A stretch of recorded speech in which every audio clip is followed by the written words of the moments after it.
ক্ষতি ছাড়া লাভ হয়নি। এমনি বলবো না। খাল খনন নিয়ে কর্মকর্তার লঙ্কা কাণ্ড। যে সেচ খাল খনন করতে মানা, সেই খাল খননের ফলে বিপদের মুখে পড়েছেন প্রায় 10,000 কৃষক। ঘটনাটি ঝিনাইদহের হরিণাকুণ্ডু উপজেলায় পানি উন্নয়ন বোর্ডের শীতলী সেচ খাল ঘিরে। জিকে সেচ প্রকল্পের খালগুলো সংরক্ষিত হওয়াতে এগুলো সাধারণত খননের আওতামুক্ত রাখা হয়। শুধুমাত্র পানি সরবরাহের সুবিধার্থে পার সংরক্ষণ এবং খালের তলদেশ থেকে মাত্র 6 ইঞ্চি মাটি সরিয়ে পাড়ে দেওয়া হয়। কারণ জমি থেকে খালের তলদেশের স্তর বেশি নিচু হলে পানি সরবরাহ ব্যাহত হয়। কিন্তু উপজেলা প্রকল্প বাস্তবায়ন কর্মকর্তা সেই সেচ খাল গভীরভাবে খনন করেই ক্ষান্ত হননি। খালের পাড়ে থাকা বড় বড় গাছ কেটে সাবার করেছেন। যে অবস্থা করে থেকে গেছে, এই অবস্থা ক্ষতি ছাড়া লাভ হয়নি। ক্যানালের ভিতরে খাই করার কোপে পানি আগিয়ে যাবে কিংবা পিছিয়ে চলে যাচ্ছে। তো এটা তো কোনো উপকারে আসবে না।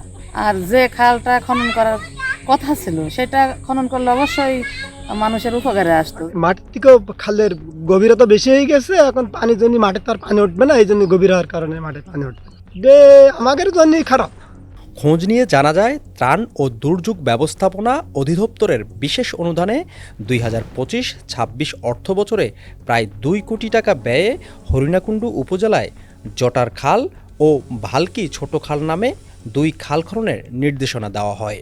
জটার খাল খনন করলেও ভালকি ছোট খালের পরিবর্তে শীতলী টারসারি সেচ খাল খনন করা হয়। ঠিকাদারের কাছে কারণ জানতে চাইলে পিআইও কর্মকর্তার সঙ্গে কথা বলার পরামর্শ দেন তিনি।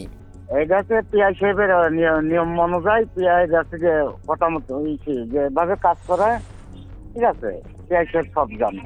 এ বিষয়ে পানি উন্নয়ন বোর্ড বলছে, সেচ খাল খননের বিষয়ে কোনো সমন্বয় বা অনুমতিও নেওয়া হয়নি। সেচ খাল খননের ক্ষেত্রে সুনির্দিষ্ট ডিজাইন অনুসরণ করা প্রয়োজন। প্রকল্প বাস্তবায়ন কর্মকর্তার দপ্তর হতে ডিজাইন সরবরাহ করার জন্য কোনো অনুরোধ জ্ঞাপন করা হয়নি। ডিজাইন অনুসরণ না করা হলে আমরা জেলা পানি সম্পদ ব্যবস্থাপনা কমিটি আছে, সেই কমিটিতে পরবর্তী পদক্ষেপ গ্রহণ করার জন্য বিষয়টি উত্থাপন করব। অভিযোগ উঠেছে, যোগ সাজস করে টাকা লোপাট করতে কম খরচে অনুমোদনহীন সেচ খাল খননের এমন কাণ্ড ঘটিয়েছেন হরিণাকুণ্ডু উপজেলা প্রকল্প বাস্তবায়ন কর্মকর্তা আজিজুর রহমান। বিষয়টি নিয়ে কানাঘষা হলে দায় সারতে কৌশলে পানি উন্নয়ন বোর্ড থেকে অনাপত্তিপত্র নিয়েছেন তিনি। এসব অভিযোগ নিয়ে আমরা হাজির হই তার দপ্তরে। প্রশ্নের জবাবে নিশ্চুপ তিনি। সেই খালগুলো আসলে কোন নিয়মের ভিত্তিতে খনন করলেন এবং অনাপত্তিপত্র না নিয়ে খনন শেষ করছেন, সেখানে অনাপত্তিপত্র পরে নিয়েছেন, এইটা কি বিষয়? এরকম কি বিষয় একটু বলবেন তো? এরকম উঠে গেলে হয় না ভাই, নিয়ম বলতে তো হবে, কিভাবে খনন করলেন, কোন এত পরে এমনি বলবো না। ক্যামেরা সামনে কিছু বলবো না। কেন?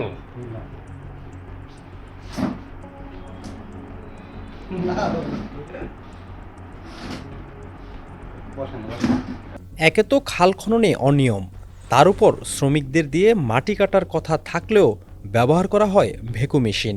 অনিয়মগুলো নজরে এসেছে জেলা প্রশাসকেরও। এটা কিছু অভিযোগ এসেছে, তা আমি এই অভিযোগগুলো তদন্ত করছি।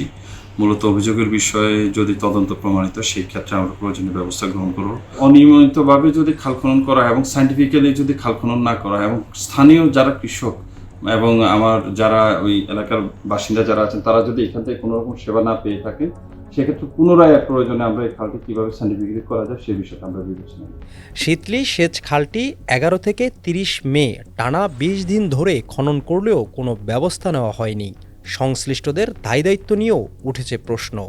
তবে সমস্যার সমাধান কি আর মিলবে কবে, সেই হিসেবও মিলাতে পারছেন না ভুক্তভোগী কৃষকরা।